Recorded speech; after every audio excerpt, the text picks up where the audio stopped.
Hi. Guess what? When Muhammad was accused of being the ear, I think this is in the Hadith. I don't know which one, which Hadith, but he was accused of being the ear. And when he was uh,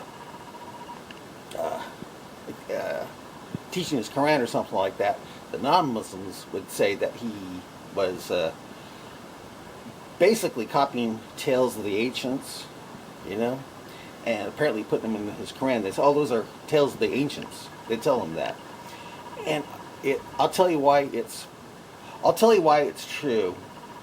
What they said about him being the ear and doing the tales of the ancients is because, believe it or not, but there's I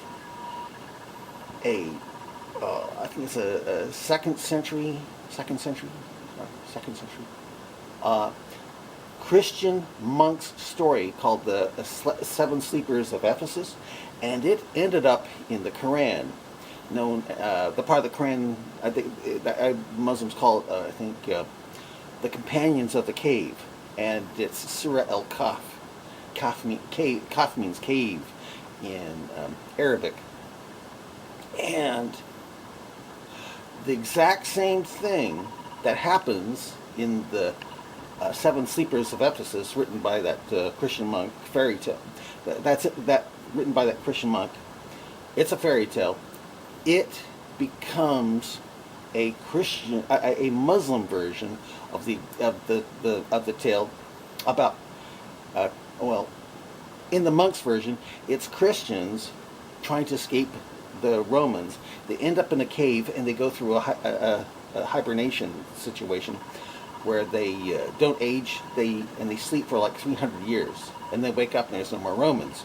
Well, the same thing happens with these Muslims. They go off into a cave and they have a dog, and it doesn't age either.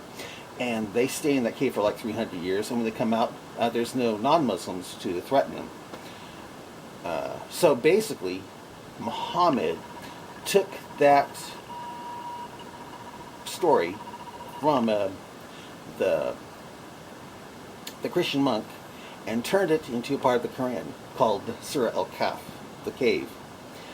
And anyway, if I were a Muslim, I'd be wondering, why is Muhammad being the ear and doing, as they say, taking tales of the ancients and turning them into the Quran, you know what I mean? But if you're interested, type into your web browser the Seven Sleepers of Ephesus, and even in the Wikipedia it talks about how it became a part of the Quran. It's in the Quran too. I don't know if it'll talk about how it became, but it mentions that also. It's the exact same story. And apparently Rod Serling might have heard about it, because the exact same thing happens pretty much in a Rod Serling in a Twilight Zone episode. Except they're bad guys and they're trying to hide from the law, and they go into hibernation for 100 years, and they have gold. And trouble is, when they wake up, they're pretty much killing each other off for the gold. And then there's one guy left, and he's got the gold, but he's dying of thirst. And he goes, "I'll give you this gold for water," and he dies. And they go, "Well, that's interesting. I think gold used to mean something until we found out how to make this stuff." So anyway, I always liked Rod Serling. I thought he was really, I really liked him. One of my favorite writers. Okay. Bye.